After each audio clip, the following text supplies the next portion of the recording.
Can you tell us about the different taste profile of Sauvignon Blanc made from Marlborough versus Hawke's Bay? Right. So the big thing to remember is you've travelled by car 5 hours north from Marlborough heading to Hawke's Bay.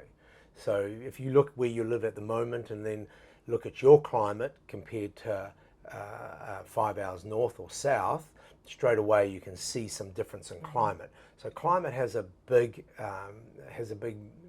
change in what the grape ends up growing. So New Zealand's a very long, slender country. Each island is 12 hours drive time, so very long, and with the Pacific on one side and the Tasman on the other. So you're very exposed to the temperature and the rain and the wind and the sun. So with Marlborough, it's very protected from the south and the west because of the mountains. And with those cold nights, so at night time the whole land drops down to what the sea level is, because the ocean's right there.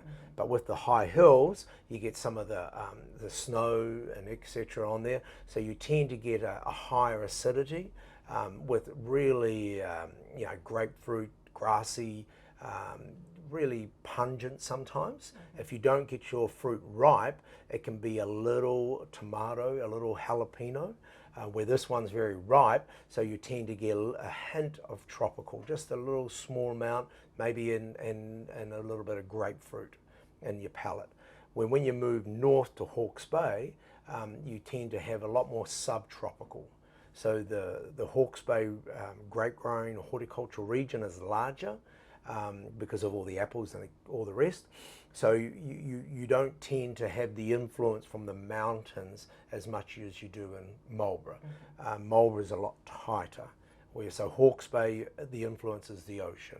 So you tend to have more guava, mango, and just those subtropicals. You'll get portions of citrus notes, but you'll tend to finish with, when we grow our grapes right by the ocean, you get a bit of that salinity.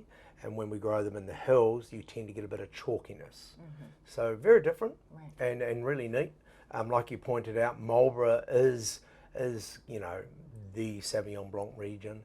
90% of everything you'll see in a shop is Marlborough, where Hawke's Bay is very unique. It's our second largest grape growing region, but there's only 2, 3, 4 grape labels that come to America.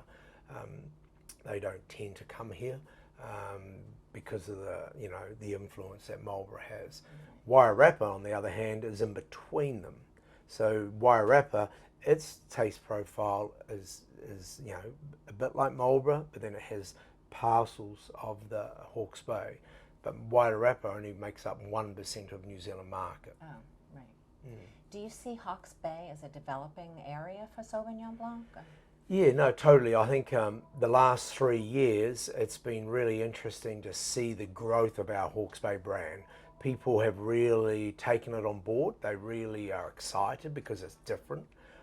It's not the norm. So when it's from New Zealand, that's fine, but they see how different it is. So I think the Hawke's Bay brand is starting to grow with strength, but miles away from Marlborough, that's for sure.